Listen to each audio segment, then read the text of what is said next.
पुढील कार्यक्रम प्रसारित करणारे आहेत जॉयस्मेर मिनिस्ट्रीचे मित्र आणि भागीदार.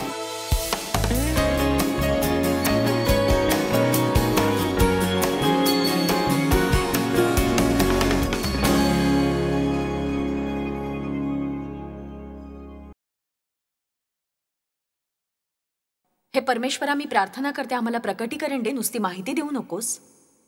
आणि आम्ही धन्यवाद देतो, लोकांना तुझं वचन आवडतं, ते तुझ्या वचनाचा आदर करतात, ते लक्ष देणार आहेत आणि प्रत्येक व्यक्तीला काहीतरी मिळणार आहे जे त्याचं आयुष्य बदलवून टाकेल. आमीन. प्रेषित पौलाने प्रार्थना केली चर्चसाठी अशा प्रकारे की जशी आपण बहुतेक वेळा करतो. आपण पुष्कळदा इतरांसाठी अशी प्रार्थना करतो, आपल्यासाठी सुद्धा करतो. कदाचित तुम्ही करीत असाल, पण मला खात्री आहे पुष्कळ वर्षांपासून मी करत नाहीये. पण बघा, प्रेषित पौलाने केलेल्या प्रार्थनांकडे लक्ष देणं महत्वाचं आहे, कारण तो नियमित चर्चसाठी प्रार्थना करायचा. काही महत्वाच्या गोष्टींसाठी त्याने प्रार्थना केल्या. इफिस्करासमध्ये त्याने प्रार्थना केली की त्यांना देवाची प्रीती प्रकट व्हावी, असं की जागरूकपणे त्यांना कळावं की देवाच्या त्यांच्यासाठी असलेल्या प्रीतीचा अनुभव त्यांना यावा. आणि याशिवाय कोणतीही गोष्ट तुमच्यासाठी अधिक महत्वाची नाही की तुम्हाला समजावं देव आपल्यावर कोणत्याही अटीशिवाय प्रेम करतो आणि तो तुमच्यावर प्रेम करणारच आहे. तो कधी तुमच्यावरच्या प्रेमाशिवाय राहू शकणार नाही. आमेन. आता बघा, मला माहिती पुष्कळ जण टीव्हीवरून पाहतायत. तुम्हाला देवाच्या प्रीतीचं प्रकटीकरण व्हावं असं कधीही झालं नाही, होत नाही आणि कधीही होणार नाही की तुमच्या आयुष्यात देव तुमच्यावर प्रेम करणार नाही. आमेन. पौलाने प्रार्थना केली की त्यांनी उत्तम ते निवडणं शिकावं जे चांगलं आहे ते. किती जणांना वाटतं योग्य ते निवडलं तर आपलं आयुष्य अधिक चांगलं होऊ शकेल. आमेन. म्हणून त्याने अनेक अद्भुत गोष्टींसाठी प्रार्थना केल्या आणि ही त्यापैकीच एक अद्भुत प्रार्थना आहे. तो म्हणतो, आपल्या प्रभू येशू ख्रिस्ताचा देव गौरवी पिता याने ज्ञानाचा आणि प्रकटीकरणाचा आत्मा द्यावा, ज्या ज्ञानाद्वारे भेद आणि रहस्य समजतील, त्याच्यामधील खोलवर मुळावलेल्या ज्ञानाद्वारे. बघा, पौल लोकांना ज्ञान प्राप्त व्हावं म्हणून प्रार्थना करतोय. अशी बुद्धी ज्याद्वारे ज्ञानाचा योग्य उपयोग होईल, अशी बुद्धी हवी ज्याद्वारे पुढे जाऊन आनंद मिळू शकतो आपल्याला. आणि पुष्कळदा बुद्धिमत्ता हे सामान्य ज्ञानच असतं, अगदी साधारण सामान्य ज्ञान. आणि आपल्यामध्येच शहाणपण आहे. बायबल म्हणतं ख्रिस्ताने आपल्याला शहाणं असं केलेलं आहे. इतकंच नव्हे तर आपल्याला ते शहाणपण वापरायचं आहे. आपल्याला प्रकटीकरणाची गरज आहे, माहितीची गरज नाही. आपल्याला प्रकटीकरणाची गरज आहे. आपल्याला फक्त ज्ञान नकोय, प्रकटीकरण हवंय. सुरुवात करा प्रकटीकरणासाठी देवाला आळवण्याची. आणि पुष्कळ लोकांचे गट तुमच्याशी बोलू पाहतील त्या विषयावर, कारण तुम्हाला वाटेल तुम्ही त्यांच्या आयुष्यातील घटना बघू शकता, जसं की तू जर एवढं केलं असतंस किंवा तू जर हे केलं नसतंस. बघा, तुम्ही त्यांना उत्तम सल्ले देऊन पटवण्याचा प्रयत्न करू शकाल, कारण तुम्ही जे पाहू शकता ते त्यांना शक्यतोवर दिसणार नाही. पण तुम्ही त्यांच्यासाठी प्रार्थना करू शकता प्रकटीकरणाची, कारण देव जेव्हा त्यांना दाखवतो अगदी तात्काळ जणू काही असं असतं की ओ, मला समजलं. मी जे करते ते करण्यासाठी जर देवाने एखाद्याला बोलावलं तर तो ते जोरदार अभिषेकाद्वारेच करील. याचा अर्थ असा की त्याचं कार्य हे देवाच्या उपस्थितीद्वारे आणि दानामुळेच घडू शकेल. कारण ज्या ठिकाणी अभिषेक आहे बंधनं तुटून जातात. विशेष करून बायबल शिक्षिका म्हणून जगभरातील अनेक देशांमध्ये गेली अनेक वर्ष मी हे करतेय आणि लोकांचे आनंदी चेहरे बघायला मला खूप आवडतं जेव्हा त्यांना हे सगळं मिळतं. आणि कधीतरी काही गोष्टी तुम्ही 100 वेळा ऐकता पण त्या तुम्हाला कळतच नाहीत. कारण काय, एक सांगू, मला माहित नाही, कदाचित सांगू पाहणाऱ्याकडे अभिषेकाची कमतरता असेल आणि त्या डोकेदुखीपासून ते त्यांना मोकळं करू शकत नसतील. मनापासून समजून घ्या, तुम्ही कान देऊन ऐकत नसाल किंवा त्यासाठी तयार नसाल, प्रकटीकरण आणि माहिती असणं यात खूप फरक आहे. आणि आजकाल आपल्या चर्चमध्ये, आपल्या समाजामध्ये आपल्या आज्ञाधारकतेच्या पातळी पलीकडे शिकवलं जातं की हे केवळ अविश्वसनीय आहे. अजून किती बायबलच्या शिक्षणाची तुम्हाला गरज आहे क्षमाशीलतेसाठी. बघा,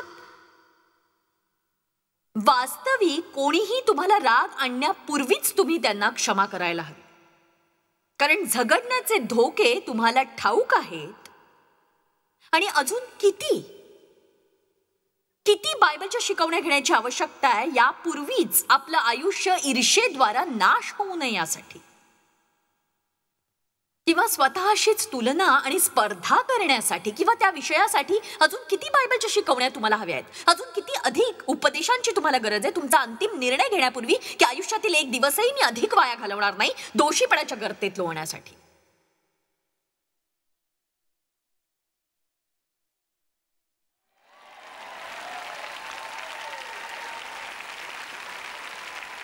बघा, एक सांगू का, तुम्हाला मी काही सूचना देणार नाहीये. इथे असलेल्यांपैकी काहींना त्यांनी पूर्वी न ऐकल्यामुळे काही सूचनांची गरज असेल, पण काही माहिती मिळण्यापेक्षा प्रकटीकरण हे अधिक महत्वाचं आहे. प्रकटीकरणच महत्वाचं आहे. बायबल सांगतं जगिक ज्ञान आपल्याला गर्विष्ठ आणि घमेंडखोर बनवतं. आमेन. बघा, तुमच्यातील पुष्कळ माझ्यासारखे बायबलचं रंगीत पुस्तक करणारे आहेत. म्हणजे तुम्ही प्रत्येक ओळ रेखांकित केली आहे आणि आधी आपण पिवळा कलर देतो, मग लाल रंग वापरतो, मग असे स्टार्स काढतो, मग गुलाबी मार्करनं सगळं गुलाबी करतो. पण खरं सांगू का, तुम्हाला वाटतं बायबलचं रंगीत पुस्तक केल्याने तुम्हाला काही समजलेलं असतं? म्हणजे वेगवेगळ्या रंगांनी रेषा मारणं तुम्हाला ठाऊक आहे. म्हणून मी जेव्हा सांगते की बायबल उघडून हे वचन पहा, ते वचन पहा, हा अध्याय काढा, याविषयी मी बोलणार आहे, तुमच्याकडे ते सगळं रंगाने अधोरेखित केलंय. कृपया असं वाटू देऊ नका समोरची व्यक्ती तुम्हाला हुशार समजेल.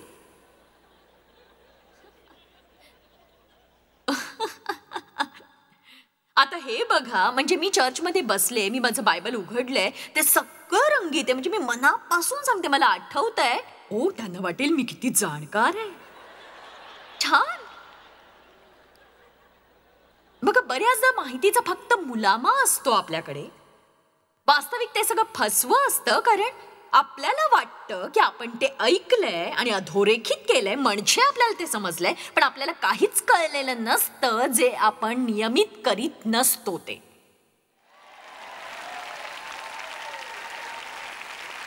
आमेन.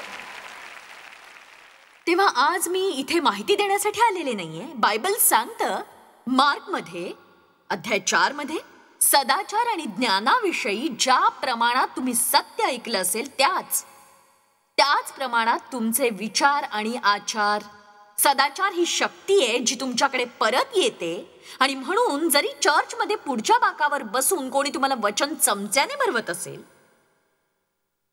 जरी टीव्हीवर रोज सकाळी आताही तुम्ही जॉयस मायर्सचा हा कार्यक्रम पाहत असाल, मी तुम्हाला पाहू शकते. मला आनंद आहे की तुम्ही माझा कार्यक्रम पाहताय. मला आनंद आहे की मी तुम्हाला मदत करू शकते, तुमच्या जीवनात काहीतरी घडवू शकते. थँक्यू. पण कमीत कमी एक गोष्ट मनावर ठसवा जी आज मी सांगतेय. तुमचा उद्देश असू द्या की मी रोज एका तरी गोष्टीवर ताबा मिळवीन. आज त्या गोष्टीला तुम्ही वाहून घ्या, त्यावर मनन करा आणि मोठ्याने तुम्ही ती कबूल करा.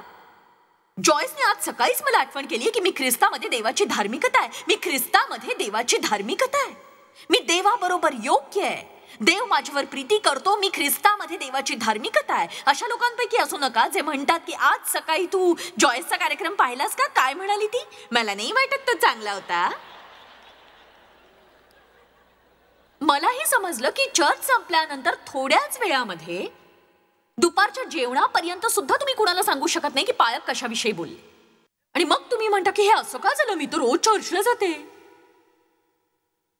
एक सांगू का, माझ्या सगळ्या सीडीज आणि डीव्हीडीज तुम्ही विकत घेऊ शकाल आणि प्रत्येक पुस्तक तुम्ही एक भव्य अशी आध्यात्मिक अभ्यासिका तयार करू शकाल आणि ती खूपच प्रभावी असेल. पण तुम्हाला त्याची मदत होणार नाही. जोवर तुम्ही ते नीट ऐकणार नाही, शक्यतोवर वारंवार आणि वारंवार आणि वारंवार आणि वारंवार परत परत. मला एका व्यक्तीने सांगितलं की मी वाचलं बॅटलफील्ड ऑफ द माइंड 100 वेळा. तो म्हणाला, मी तुम्हाला सांगतो, एके दिवशी मला ते समजलं की जर विजयी जीवन मला मिळवायचं आहे तर मी ते मिळवण्याची अपेक्षा मी करणार नाही. आणि देवाला मी धन्यवाद देईन शिक्षकांसाठी, पुस्तकांसाठी, धन्यवाद देईन CD आणि DVD सुद्धा, तसंच त्या सगळ्यासाठी जे अद्भुत असं साध्य आहे आणि चर्चसाठी. पण तुम्ही त्यावर मनन करायला हवं.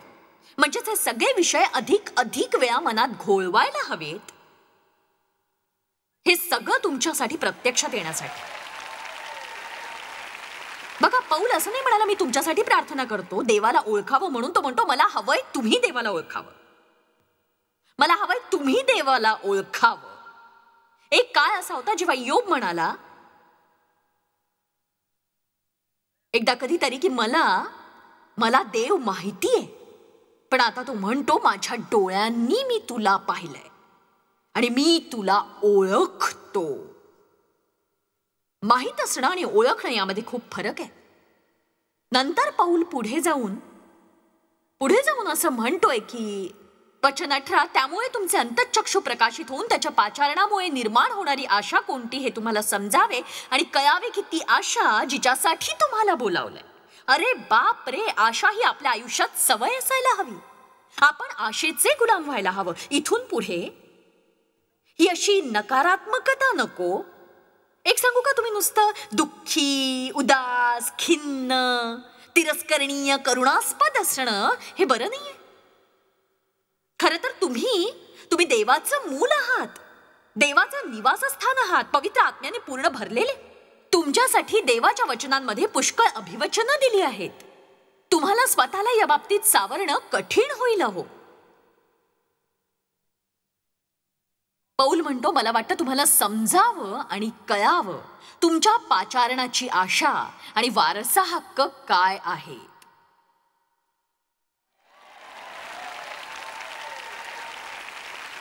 तुम्ही ख्रिस्ताबरोबर जोडलेले वारस आहात, सहवारसदार आहात. तुम्हाला ते मिळेल जे त्याने कमावलंय. कधी कधी मी विचार करते की मला किती असह्य काम करावं लागतं.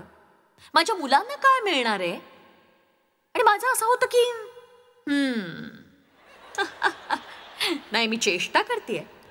एक सांगू, आम्हाला आमची मुलं आवडतात. आम्हाला वाटतं त्यांच्यासाठी आम्ही आशीर्वादित असावं. जेव्हा तुम्ही त्याबद्दल विचार करताय जरा असं अयोग्य वाटतं एखाद्याने सगळं काम करायचं आणि दुसराच कोणीतरी ते घेऊन जातो. पण येशूने आपल्यासाठी हेच केलंय अहो. त्याने किंमत चुकवलीये, आपल्याला क्षमा मिळालीये, पापाच्या अधिकारातून पूर्णतः मुक्त. शेवटच्या एका गोष्टीसाठी पौल इथे प्रार्थना करतो आणि हे सुद्धा तुम्हाला कळावं, समजावं की त्याच्या अपरिमित, असीमित, अफाट सामर्थ्याचे महत्व आपल्यासाठी आणि आपल्यामध्ये काय आहे. आपल्यासाठी आणि आपल्यामध्ये काय आहे. आपल्यामध्ये आणि आपल्यासाठी. आपल्यामध्ये आणि आपल्यासाठी.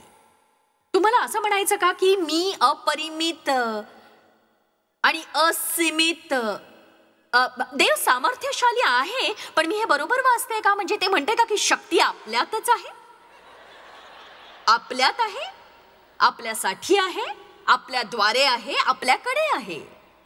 मग असं आहे तर मी का असं इतकं दयनीय आणि केविलवाण आयुष्य जगते? कारण आपल्याला प्रकटीकरण नाहीये.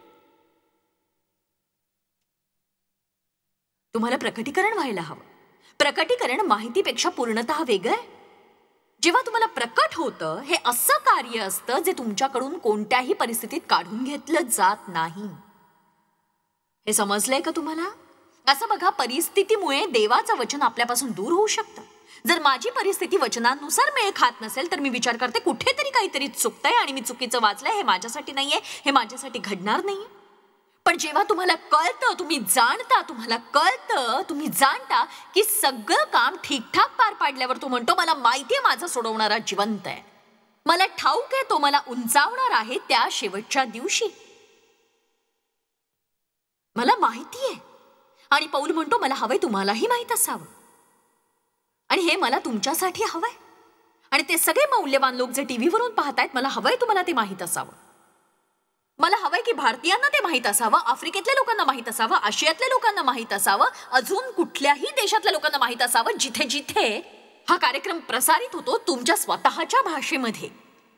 जर तुम्ही आफ्रिकेच्या खेडेगावात असाल किंवा भारताच्या एका खेड्यात असाल आणि तुम्हाला वाटलं देव तुम्हाला विसरतोय, तुम्हाला माहीत असावं देव तुमच्यावर प्रीती करतो, तुम्ही वारसदार आहात, तुम्हाला आशा आहे, आशा ही सवय होऊ शकते तुमच्या आयुष्यात.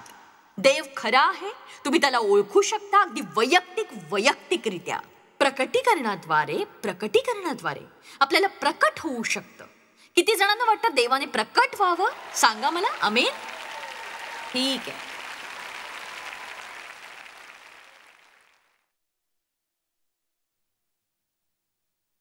योहान अध्याय 14 वचन 17. सहाय्यकर्ता सत्याचा आत्मा आहे, जग त्याचा स्वीकार करू शकत नाही कारण ते त्याला पाहत किंवा ओळखत नाहीत. येशूने आणि स्तेफनाने प्रार्थना केली यात आश्चर्य नाही.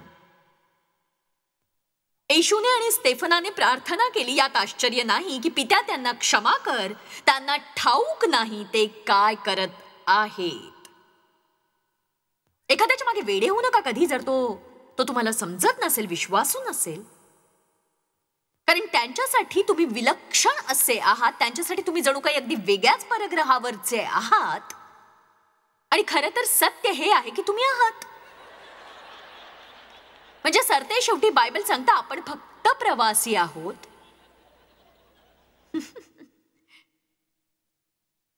पण येशू तुम्हाला समजतो. योहान अध्याय 15 वचन 18. बघा, याने तुम्हाला मदत होईल. पुढच्या वेळी तुमचे नातेवाईक तुम्हाला ओळखणार नाहीत कदाचित. तुम्हाला त्यांचे आभार मानायची, त्यांना पटवण्याची काहीही गरज नाही. नुसती बिर्याणी खा, आनंदी व्हा आणि घरी जा. म्हणजे जर देव साक्षीसाठी दार उघडत असेल तर मृदू मनाने ते करा तुम्ही. पण माझं ऐका, ज्या क्षणी वाद सुरू होईल तिथून बाहेर पडा. कारण सर्वदा त्या ठिकाणी असलेला सैतान प्रयत्नात असतो की तुम्हाला पकडावं वेडेपणात, गैरवर्तणुकीमध्ये, आणि मग ते घरी जाऊन म्हणू शकतील पाहिले.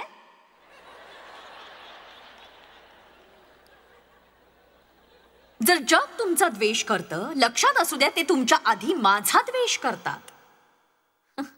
जर तुम्ही जगाचे आहात तर मग जग तुमच्या बरोबर प्रेमानं वागले असतं, त्याने तुमच्यावर स्वतःसारखी प्रीती केली असती. परंतु तुम्ही या जगाचे नाही, कधीही त्याच्याशी समरूप होत नाही. पण मी तुम्हाला या जगातून निवडलंय म्हणून जग तुमचा द्वेष करतं. तुम्हाला हे समजलं का? ओ मस्त.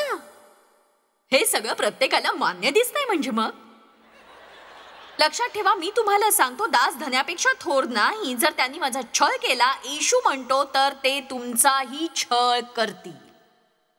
आता मी अजून काही वचनं वाचणारे छळासंबंधी, ती तुम्हाला आवडणार नाहीत, प्रोत्साहित करणार नाहीत. पण सत्य हे आहे, आणि मला वाटतं प्रामाणिकपणे बायबल म्हणतं की जर तुमच्याविषयी सगळेजण चांगल्या गोष्टी बोलत असतील तर तुमचा धिक्कार असो किंवा असंच काहीतरी, त्यापैकी काहीतरी. मूळ मुद्दा असा की आपण अधिक लक्ष द्यावं, आणि जर देत नसू की या जगापासून थोडासा छळ सहन केला तर प्रत्येक जण तुमच्यावर प्रेम करील. या जगामध्ये मी बोलते अविश्वासणाऱ्यांमध्ये, आणि देव तुम्हाला मदत करील शत्रूचा सामना करण्यासाठी. पण तिथला प्रत्येक जण तुमच्यासारखा कदाचित तडजोडीच करील, आणि तुम्ही नुसतेच त्यांच्याबरोबर जात राहाल. कारण बायबल म्हणतं तुमचा छळ केला जाईल धार्मिकतेकरिता. आमेन. पुढे जाऊया. आपण खात्री करायला हवी की हे आपल्याला समजलंय की देवाने आपल्याला प्रकटीकरणाचा आत्मा दिलेला आहे. पण तो माणूस ज्याचं देवासोबत नातं जोडलं गेलेलं नाही, तो हे समजू शकणार नाही आणि जाणू शकणार नाही. म्हणून जेव्हा तुम्ही त्यांच्या सभोवती असता, तुम्ही अधिक धार्मिक असल्याचं दाखवण्याचा प्रयत्नही करू नका. कारण त्यांना वाटेल तुम्ही एक चांगला फ्रूटकेक आहात. त्यांना भेटण्याचा प्रयत्न करा, कुठलीही तडजोड न करता त्यांच्यासारखे असल्यासारखे. योहान 17:3, आणि मला हे आवडतं, सार्वकालिक जीवन हेच आहे की त्यांनी देवाला ओळखावं. वा, एक सांगू, मला वाटतं की नरक नाहीसा झाला. आता हे माझं मत आहे, पण रडणं आणि दात खाणं आणि अग्नी, गंधक, हे सगळं जे बायबलमध्ये, मला वाटतं हा नरक देवापासून वेगळा असा आहे पूर्णपणे. कारण बघा, जरी प्रत्येक जण या जगात राहत असतो, तुमच्यावर देवाचा प्रभाव हा असतोच, कारण पवित्र आत्मा सुद्धा इथे आहे या जगात. हे जग कशासारखं असू शकेल? देवापासून पूर्णतः विभक्त केल्यावर. तसंच कदाचित नरकाचंही होऊ शकेल. देवाला आपण ओळखणं म्हणजे सार्वकालिक जीवन आहे. तरुण विश्वासणारे म्हणू शकतील, आम्ही देवाला ओळखतो, मी देवाला ओळखते, पण आपल्या मन आणि भावनांना पुढे ढकलण्यासाठी आपल्याला अजूनही आधाराची गरज असते. जर आपल्याला उबदार आणि आनंदी वाटत नसेल तर वाटतं देवानी आपल्याला सोडले. जर आपल्याला परीक्षा द्यावी लागली, संकट आलं, तर नवल वाटतं देव प्रेम करतो ना, की परत एकदा त्याने आपल्याला सोडून दिले. तू कुठेस देवा? तू प्रीती करत नाहीस का माझ्यावर? जर देवाने तुमच्या प्रार्थनेला उत्तर द्यायला उशीर केला, आपल्याला आश्चर्य वाटतं तो कुठे आणि कार्य का करत नाहीये. जर आपल्या मित्रांकडे काही गोष्टी असतील ज्या आपल्याकडे नाहीयेत, तर आपण देवाला प्रश्न विचारतो, जणू काही तो आपल्या कृत्यांसाठी उत्तर देण्यास उत्तरदायी आहे. पण जेव्हा आपण प्रगल्भ होतो आणि अधिकाधिक प्रकट होतं, आता लक्षात घ्या, प्रकटीकरण, आपण प्रगतीच्या अशा जागी पोहोचतो ज्या ठिकाणी मनात आपल्याला कशाचीही गरज नसते बघण्यासाठी किंवा भावनेच्या क्षेत्रात देवाचं अस्तित्व कबूल करण्यासाठी. म्हणजे असं नाही आपण आनंद लुटू नये. हो, मला इतर जण करतात तशी खात्री करावीशी वाटते. मला आवडतात विशेष वचन आणि भावना सुद्धा, पण मी प्रामाणिकपणे सांगू शकते, आणि कधी कधी ना, जसजसे तुम्ही देवामध्ये वाढत जाता त्यातून तुम्हाला थोडकंच मिळतं. कधी कधी तुम्हाला नवल वाटतं, हे जणू काही ठीक आहे. एक सांगू का, म्हणजे मी जेव्हा त्रासात असायचे आणि फक्त बायबल उघडायचा अवकाश आणि देवा मला तुझ्याकडून हे वचन हवंय देवा, आणि मी बोट ठेवायचे आणि मला इतकं सुंदर असं वचन मिळायचं, म्हणजे इतकं सुंदर देवच बोलायचा. पण नंतर जसजसं माझं वय वाढलं, मी देवामध्येही वाढले, आणि एक सांगू का, देव तुमच्या काही प्रश्नांकडे जाणीवपूर्वक कानाडोळा करतो, कारण त्याला हवं असतं की तुम्ही सुद्धा काही प्रयत्न करावेत. आमेन. आणि मग देवा मला तुझी गरज आहे देवा देवा. हो, धिक्कार असो तुझा हे दुष्ट पापी माणसा. अरे बापरे, हे माझं नाहीये. किती जणांना समजतंय मी काय बोलते ते? आमेन. मला तुम्हाला प्रोत्साहित करायला आनंद वाटेल नियमितपणे प्रार्थना करण्यासाठी, देवाकडून प्रकटीकरणाचं ज्ञान मिळवण्यासाठी. तुम्ही समजता की देवाविषयी माहीत असणं वेगळं, पण देवाविषयी जाणून घेणं हे पूर्णतः वेगळं आहे. मला वाटतं याला जरा अवधी लागतो, तसंच देवाबरोबरच्या अनुभवाची जोडही लागते. त्याचा स्वभाव समजण्यासाठी ही एक गोष्ट आहे की कुणीतरी सांगणं की देव विश्वासू आहे, पण देवाचा विश्वासूपणा तुमच्या आयुष्यात अनुभवणं हे नक्कीच वेगळं आहे. आणि एक सांगू, जेव्हा तुम्ही खरंच देवाला ओळखायला लागता आणि तुम्हाला समजतं की तुम्ही त्याच्यावर विश्वास ठेवू शकता, अवलंबून राहू शकता, तुम्हाला कळतं जरी तुम्हाला कळत नसेल तो काय करतोय, पण जे काही करील ते तुमच्यावरील प्रीतीमुळे चांगलं तेच करील, कारण त्याला शेवट आहे आणि तो आनंददायीच असणार आहे हे मनाला ठाऊक आहे. मग त्यामुळे तुम्हाला धैर्य मिळतं, तुम्हाला आत्मविश्वास मिळतो. तुम्हाला माहिती आहे, आत्मविश्वास खूप खूप खूप महत्वाचा आहे. देवाचे तुमच्यावर आशीर्वाद असो. जॉयस्मायर मिनिस्ट्रीज करता तुम्ही खूप मौल्यवान आहात. आम्हाला तुमचं कौतुक आहे आणि जगभरामध्ये हे सेवा कार्य शक्य करण्याकरता आम्ही आमच्या मित्रांचे आणि पार्टनर्सचे आभारी आहोत. आम्ही एकत्रितपणे भुकेल्यांना खाऊ घालतो, गरिबांना वस्त्र देतो आणि राष्ट्रांना सुवार्ता सांगतो. तुमच्या प्रार्थनेच्या विनंती करता आमच्याविषयी आणखी माहिती मिळवा. जॉयसच्या कॉन्फरन्सच्या तारखा पहा आणि ख्रिस्ताची प्रीती जगभरामध्ये पसरवण्याकरता आमचे सहभागी व्हा. याचा सर्व खर्च जॉयस्मायर मिनिस्ट्रीचे मित्र आणि भागीदार करत आहेत.